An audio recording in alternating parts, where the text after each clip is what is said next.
Lalu dengan langkah tergesa, Pak Kades menuju ke ruang kerjanya sebab handphonenya selalu diletakkan di sana. Ini semua karena desa mereka itu memang daerah yang susah sinyal. Jadi kalau ingin menggunakan alat telekomunikasi, mereka harus memiliki alat penangkap sinyal atau antena sinyal sendiri. Sementara itu, pada saat yang bersamaan, Lisa beserta rombongannya baru saja tiba di sebuah dermaga Sungai Barito. Dari sini mereka tidak bisa menggunakan mobil lagi, jadi mereka harus melanjutkan perjalanan dengan menaiki sebuah kapal motor yang memang sudah mereka pesan sebelumnya. Luar biasa juga perjalananku kali ini, Chris. Air dan darat semuanya dilalui, celetuk Lisa sebelum naik ke atas kapal. Iya, cukup sekali untuk memuaskan jiwa petualang kamu kan? Iya, sangat cukup, hanya saja tantangannya masih kurang. Oh, tenang saja. Nanti kamu akan rasakan sendiri jika sudah mulai memasuki pedalamannya. Benarkah? Ya, mungkin akan terasa seperti di hutan Amazon. Makanya nikmati saja perjalanannya, sayang. Iya, Chris. 2 jam berlalu, gelapnya malam yang menyelimuti Sungai Barito benar-benar membuat jarak pandang terbatas. Pemandangan yang diharapkan oleh Lisa sama sekali tak bisa dinikmati, tapi yang ia dapat justru hanya tantangannya saja, sebab saat itu sungai mulai mengecil dan berarus sangat keras. Jika nakodanya tidak profesional, maka bisa saja membuat kapal mereka menjadi karam. Gila, baru kali ini naik kapal kayak naik ayunan saja, celetuk Lisa deg-degan. Ini belum seberapa, Bu Dokter. Lebih ke hulu lagi akan lebih banyak tantangannya, ucap Feby memberitahu. Oh ya, seperti apa contohnya? Tunggu sebentar. Mungkin di sekitar sini ada salah satu contohnya, sahut Feby sembari menyalakan senternya dan menyoroti ke arah pinggir sungai. Setelah beberapa menit, ia segera menyuruh Lisa melihat ke satu arah yang sedang ia senter. Nah, itu dia. Apa Bu Dokter melihatnya? Mana? Itu puluhan cahaya-cahaya kecil yang sedang saya senter. Oh ya, saya melihatnya. Memang itu apa, Kak? Buaya. Hah? Buaya? Iya, sungai ini terkenal banyak buayanya. Dan salah satu cara kita mengetahuinya adalah dengan cara seperti yang saya lakukan sekarang. Sebab mata buaya akan memantulkan sinar seperti halnya mata kucing. Iya, Kak, dan saya kaget kok, banyak sekali ya. Iya, tapi Bu Dokter tenang saja. Selama tidak terjatuh ke sungai, mereka tidak akan mengganggu kita. Ih, ngeri sekali ya. Iya, tapi sebenarnya ada lagi yang lebih mengerikan. Oh ya? Apa itu, Kak? Ikan tapah. Ikan ini kami anggap sebagai ikan hiunya air tawar. Itu karena keganasannya yang sangat terkenal. Keganasannya seperti apa, Kak? Tanya Lisa dengan penasaran. Suka menyambar sesuatu yang bergerak-gerak di air. Jadi selain ikan ini selalu bertambah besar hingga mencapai berat 1000 kg, ikan ini adalah ikan jenis karnivora. Zaman dulu ikan ini sering menyambar dan memangsa hewan, bahkan manusia yang berenang di sungai. Waduh, tapi ikan ini sudah jarang kan? Masih banyak, hanya saja ukuran yang besarnya sudah minim.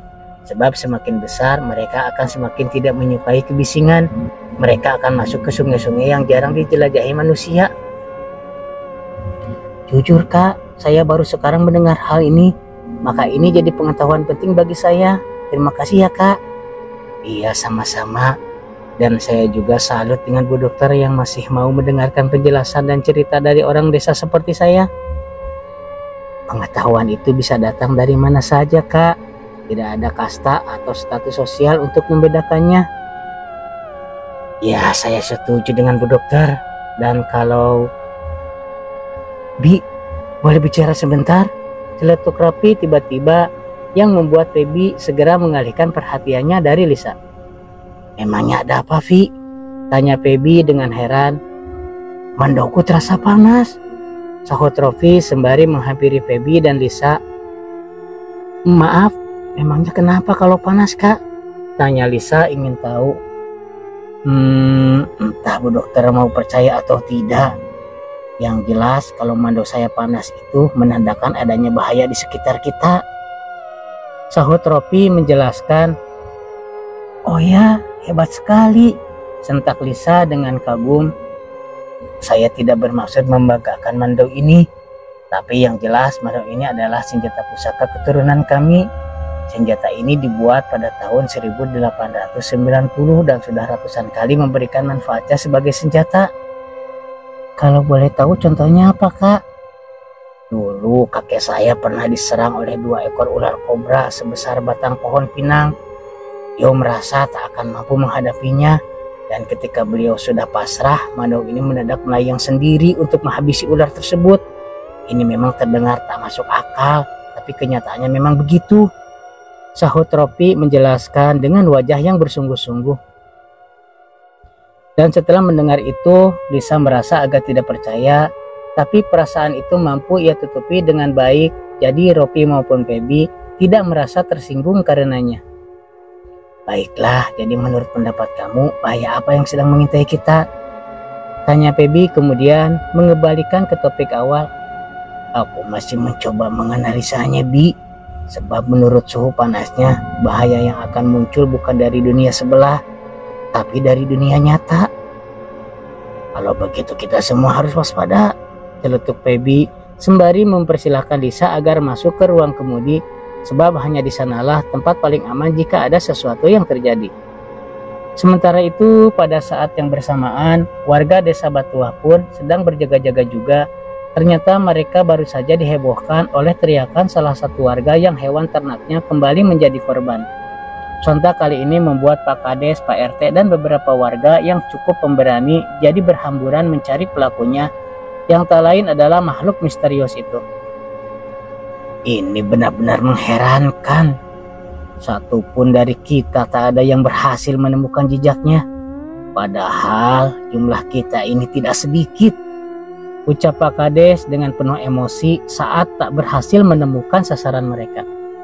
Apa perlu kita sisir hingga ke hutan, Pak?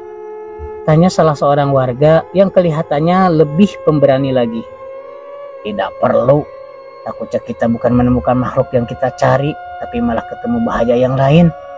Sahut Pak Kades menolak. Memang benar apa kata Pak Kades.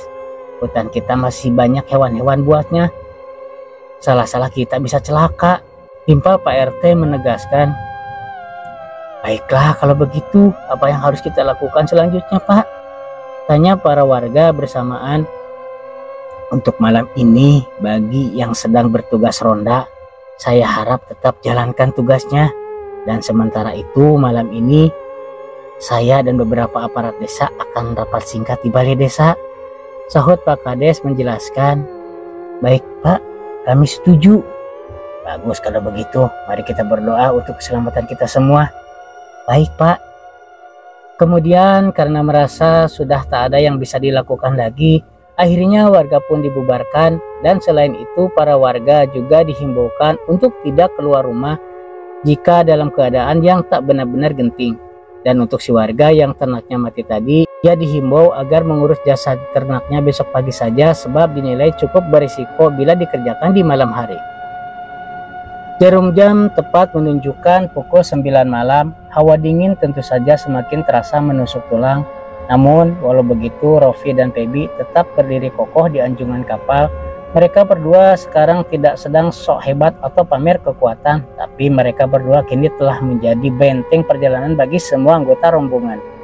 Ya, setelah beberapa puluh menit yang lalu, mereka diserang oleh orang-orang yang tak dikenal. Semua anggota rombongan jadi ketakutan dan tak berani bergerak kemana-mana. Mereka hanya pasrah bila ada serangan lagi.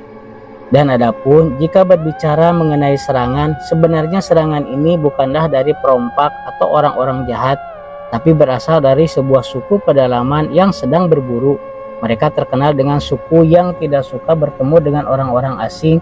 Jadi karena itu sampan mereka kebetulan berpapasan dengan kapalnya rombongan, Mereka langsung menyerang dengan tanpa adanya isyarat apapun juga. Hanya saja untungnya tidak sampai terjadi pertumpahan darah karena Feby maupun Ropi kebetulan mengerti bahasa mereka.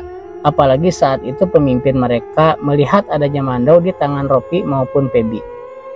Sang pemimpin suku itu sempat menanyakan dari mana asal-usul mandau yang ada di tangan Ropi, sebab menurutnya mandau itu sangat berbeda dengan mandau-mandau yang lain, bahkan termasuk berbeda pula dari mandaunya Feby. Lalu setelah mendapat jawaban dari Ropi, sang pemimpin itu pun segera memerintahkan anak buahnya untuk mundur. Tapi dia tidak bisa menjanjikan jika tidak ada serangan lagi, sebab sebenarnya saat itu suku mereka sedang mengadakan ritual tertentu. Ritual ini mengharuskan mereka menyerang siapa saja yang dianggap mengganggu aktivitas mereka. Jadi sebenarnya para pemburu terdiri dari beberapa regu, dan regu-regu itu sedang berpencar di seluruh penjuru hutan dan sungai. Jadi jika nanti rombongan kembali bertemu dengan regu-regu yang lain, maka sudah pasti mereka akan menyerang juga. Menurut kamu, apakah kita sudah aman, Vi? Gumam Feby ketika hampir jam 10 malam masih tak ada serangan dari regu yang lain. Aku belum dapat petunjuk. Mandauku masih belum terasa panas. Hanya saja kita tak boleh lengah. Takutnya kejadiannya malah tak terduga seperti tadi, sahut Ropi menjelaskan. Iya, Pi, aku pun tak menyangka sama sekali malah bertemu dengan suku tadi. Sebab menurut yang aku dengar, suku itu sudah mulai meninggalkan tradisi berburunya yang primitif itu. Jadi suatu kejutan bagiku saat mengetahui kalau mereka masih menjalankannya. Ya, semoga saja kejadian seperti tadi tidak terulang lagi. Tapi kan dia bilang masih ada regu pemburu yang lain. Iya, mudah-mudahan saja kita tidak bertemu mereka lagi. Iya, tapi maaf, apa saya boleh gabung? Tanya Chris yang tiba-tiba muncul di samping mereka. Melihat ini jelas saja membuat Ropi dan Feby kaget. Mereka berdua segera memerintahkan agar Chris kembali ke dalam saja. Tapi kan sudah tak ada bahaya lagi. Jadi biarkan saja saya ikut mengawasi di sini, sahut Chris keberatan. Kita tak tahu apa yang akan terjadi nanti, Pak. Jadi untuk abahnya Bapak mengawasi dari dalam saja.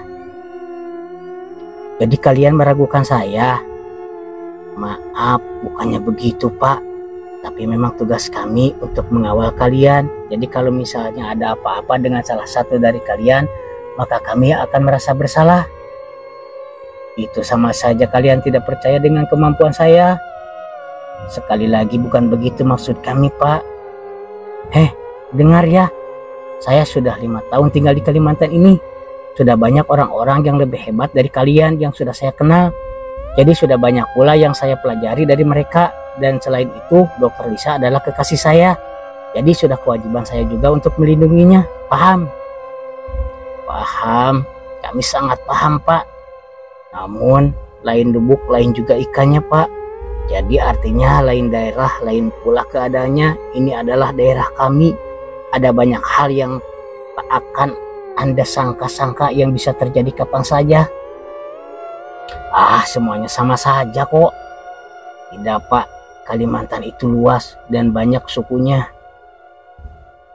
Apa yang Anda pelajari dari suku lain belum tentu sama dengan suku yang lainnya lagi. Jadi Anda jangan cepat berbangga diri dulu. Bukan lebar saya berdebat dengan orang-orang pedalaman seperti kalian. Jadi sekarang kita lihat saja apa saya mampu atau tidak. Tukas Chris dengan ketus yang membuat Feby dan Ropi tak bisa berkata apa-apa lagi. Sementara itu pada saat yang bersamaan, sang nakhoda tiba-tiba merasakan tarikan mesin kapalnya menjadi lebih berat. Hal ini biasanya terjadi karena ada sesuatu yang cukup besar tersangkut di badan kapal. Ada apa ini kok kita melambat? Tanya Feby menghampiri sang nakhoda. Entahlah, Pak, biar saya periksa dulu ya. Silahkan, tapi usahakan secepatnya ya. Kita tak bisa lama-lama di tempat ini. Ucap Feby mengingatkan karena saat itu kapal harus berhenti dulu. Iya, Pak, angguk sang nakhoda sembari mulai memeriksa sekeliling kapal yang tentu saja langsung dibantu juga oleh Feby. Dan ketika mereka berdua sibuk mencari sumber masalah, Ropi mendadak merasakan adanya perubahan suhu pada mandaunya. Bi, hati-hati, ucap Rofi mengingatkan. Sementara si Chris hanya hilir mudi ke sana sini, bingung harus melakukan apa, namun yang jelas ia ingin sekali terlihat sibuk juga. Pak, sebaiknya Anda suruh para anggota PJB itu ikut membantu Feby dan si nakoda itu supaya masalah cepat ditemukan. Pinta Rofi kepada Chris karena sejak tadi melihat mereka sama sekali tak berani kemana-mana. Dan untuk kali ini Chris tidak membantah karena ia pun sependapat dengan Rofi. Lalu setelah semuanya kecuali Lisa ikut membantu, sumber masalahnya akhirnya mulai ditemukan. Namun tak ada yang berani mendekati atau memeriksanya lebih teliti karena semakin lama mandaunya Rofi semakin terasa hangat. Bagaimana ini Pak? Ternyata kapal kita tersangkut pukat. Satu-satunya cara melepaskannya adalah dengan terjun ke air, ucap sang nakoda dengan raut wajah yang cukup tegang. Menurut kamu bagaimana, Vi? Tanya Feby meminta pendapat. Untuk saat ini masuk ke air bukan pilihan yang baik pula. Jadi aku pun jadi bingung sekarang, sahut Rofi gelisah. Memangnya apa masalahnya? Kan tinggal terjun saja, celetuk Chris dengan heran. Masalahnya saya mendapatkan isyarat adanya bahaya di dalam sana, sahut Rofi lagi menegaskan. Bahaya apa? Kalian sebagai orang pedalaman dia katanya tahu segalanya, itu tak bisa mengatasi hal seperti itu, tanya Chris lagi dengan nada suara sedikit meremehkan. Bukan masalah tahu segalanya Pak, tapi sungai ini masih alami, ada banyak sesuatu yang tak terduga yang terdapat di dalamnya, jadi salah sedikit saja nyawa bisa melayang. Sentak Rofi mulai terpancing emosinya. Jadi kalau Bapak merasa tak ada apa-apanya, sebaiknya Bapak saja yang terjun ke air, timpal Feby pula menambahkan ucapan Rofi tadi. Merasa dikeroyok, Chris malah semakin tertantang. Lalu tanpa banyak bicara, ia segera memerintahkan salah satu dari anggota PJB untuk terjun ke air. Periksa dan buang apa saja yang tersangkut di kapal ini, perintah Chris dengan lantang. Tapi kamu tenang saja, nanti bayaran kamu akan saya tambah 2 kali lipat. Baiklah Pak. Maaf, sebaiknya pikirkan dulu niat Anda, sentak Rofi berusaha mencegah. Sudah terjun saja, apa kalian mau berlama-lama tinggal di sini? Ingat, semakin cepat kita sampai, maka semakin cepat pula kalian saya bayar, dan termasuk Anda berdua, ucap Chris sambil melirik ke arah Rofi dan Feby. Dan karena mendengar ucapan Chris seperti itu, Rofi langsung angkat bicara. Nyawa tidak akan bisa Anda beli Pak, dan perlu diketahui juga kalau saya dan Feby tidak meminta bayaran. Jadi tolong jangan bicara seenaknya dengan tugas kami ini, bersambung